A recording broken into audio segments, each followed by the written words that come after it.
Assalamualaikum warahmatullahi wabarakatuh. Barusan ini saya nonton YouTube, ada kecelakaan pesawat di Bandara Muhammad Ali. Sebelumnya saya melihat juga konten yang memenangkan wali kota New York adalah seorang muslim. Muslim ini sama aja, mau Syiah, Sunni, Muhammadiyah, NU. Mereka menggunakan kitab yang diterima Nabi Muhammad, Iqra 5 ayat pertama itu tidak. Kalau dia paham 5 ayat pertama itu, maka mereka akan sama. Mereka akan mengenal Rob yang menciptakannya dan belajar melalui tulisan yang sudah terjaga selama 14 abad. Dan dia akan belajar kepada penciptanya yang lebih dekat dari urat nadinya, berarti di dalam dirinya. Nah, nama bandara di Amerika Serikat yang suka orang bilang bukan negara muslim, itu nama bandaranya Muhammad Ali. Abraham Lincoln itu keturunan Arab Muslim. Jadi bangsa Inggris ini di 7 abad terakhir ini adalah bangsa yang paling merusak, membunuh 200 juta umat manusia. Di Amerika Serikat itu 100 juta, di Australia 20 juta.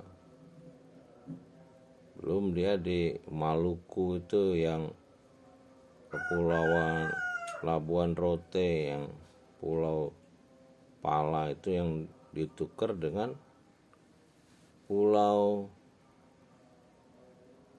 New York, Manhattan itu. Jadi New York itu memang punya Indonesia karena ditukar dengan kepulauan Indonesia oleh para penjajah. Dan yang mendukung kemerdekaan Amerika Serikat melawan Inggris itu adalah kerajaan Banten, makanya dipanggil Paman Sam. Sam itu artinya Sultan Abdul Mufakir, yang abad 17 memang punya kedutaan besar di Inggris. Nah, inilah yang dihianati oleh Inggris. Inggris ini belajar armada lautnya sama Banten. Makanya Banten dulu itu berperang melawan Portugis di Selat Malaka. Nah, Belanda sama Inggris ini bantu Banten cerita awalnya. Nah, setelah itu mereka mengkhianati Banten dengan menaruh agen-agen rahasianya lah. Jadi mulai dari istri-istri di kerajaan Banten. Nah, disinilah Belanda itu menguasai Indonesia. Tapi Belanda ini nggak kayak Inggris yang terus banyak membunuh. Belanda ini dia menyusup namanya, karena dia kan dikit orangnya, dan mereka itu kan tipe orang Yahudi. Orang Yahudi ini kan tipe penyusup, karena dia merantau, diusir dari tanah kelahirannya karena melawan perintah masuk kota Yerusalem dulu. Makanya mereka sekarang memaksakan diri memasuki kota Yerusalem, padahal mereka udah dikutuk, memang ngelawan Tuhan pencipta manusia. Jadi mereka tidak akan pernah bisa masuk ke Palestina itu. Mereka memaksa masuk. Inilah yang terjadi konflik selama 80 tahun di Timur Tengah. Mereka hanya bisa masuk lewat negara-negara lain. Kalau mereka mau berdiri sendiri nggak bisa itu.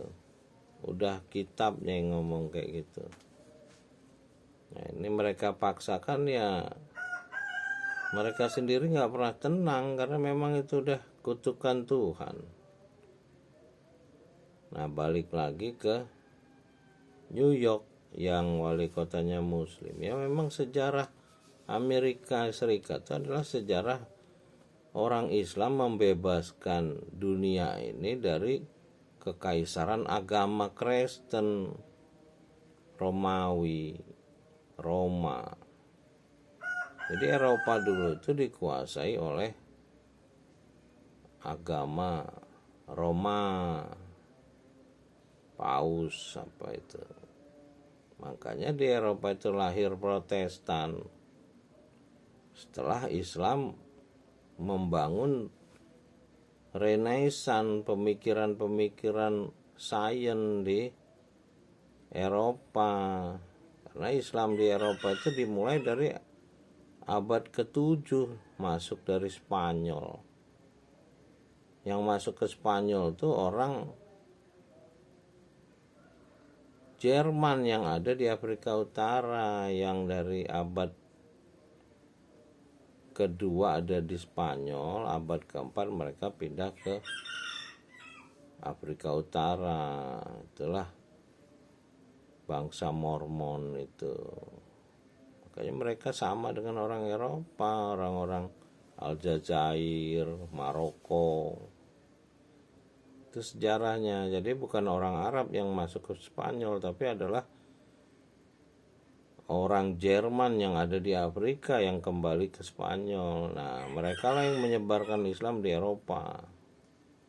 Makanya agama Islam ini juga lahir di Eropa dengan versi Eropa, dengan pemahaman Quran, dengan sains dan mistik. Nah, cuman dalam perkembangannya sainsnya tinggal di Eropa, mistiknya jalan ke timur. Inilah Nusantara ini. Karena di pertengahan jalan di Mesir ada Imam Al-Ghazali yang dulunya seorang sains, meninggalkan sains berubah menjadi sufi. Nah, sufinya yang berangkat ke timur, ke Nusa Tenggara ini. Penyebaran Islam di ASEAN ini melalui sufi, toreko. Makanya mereka tidak menggunakan kitab Quran. Mereka menggunakan buku-buku hadis, mazhab-mazhab, lalu ya ajaran-ajaran ulama toreko, mulai dari Al-Ghazali, Syekh Abdul Qadir Jailani, Syekh Saman.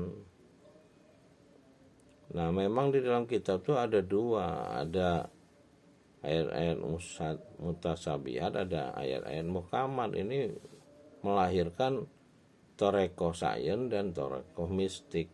Nah, umat Islam ini harus dua-duanya, baru dia bisa mengenal Rob, mengenal penciptanya. Tidak bisa salah satu, baru dunia ini bisa bersatu. Nah, hari ini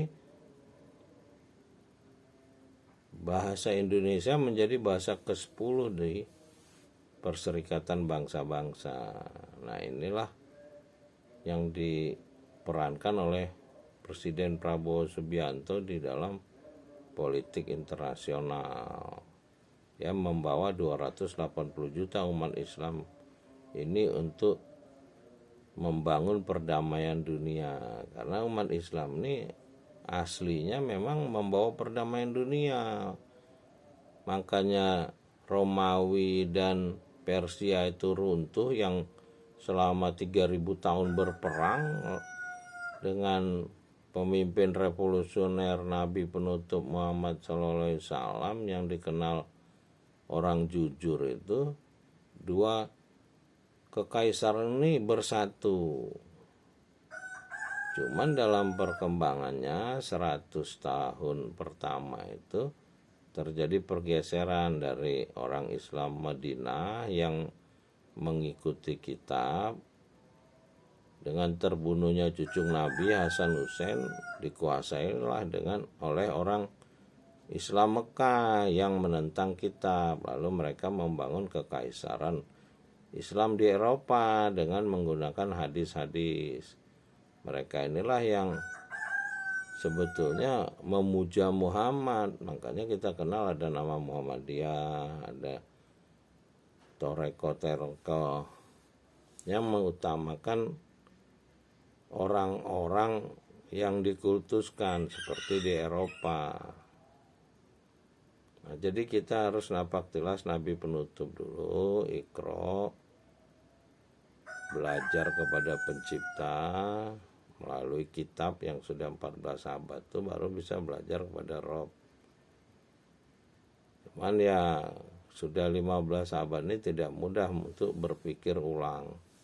Tapi kalau pencipta menghendaki, maka umat Islam mayoritas dunia ini kalau dia bisa berpikir ulang tentang petunjuk Tuhan yang diterima Nabi penutup Muhammad SAW yang 5 ayat Iqra di Gua Hira itu, maka dunia ini bisa kita perbaiki ke depan dengan membaca kitab itu yang 6236 itu dengan artinya sebanyak 7 kali minimal.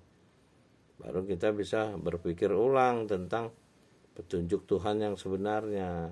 Karena kita ini semua manusia ini penciptanya sama. Robika Laziola, nggak ada yang diciptakan oleh agama-agama itu. Agama itu tidak menciptakan manusia. Yang menciptakan manusia adalah pemilik manusia, yaitu Robbinas. Ya, mudah-mudahan kita semua bisa diberi kekuatan yang menolong untuk memperbaiki diri, memperbaiki manusia, dan menjaga alam semesta. Salam dari Bung Handra, Naralangit, Basecamp Waikandis, di Ruang Berpikir Ulang. Terima kasih. Assalamualaikum warahmatullahi wabarakatuh. Assalamualaikum warahmatullahi wabarakatuh.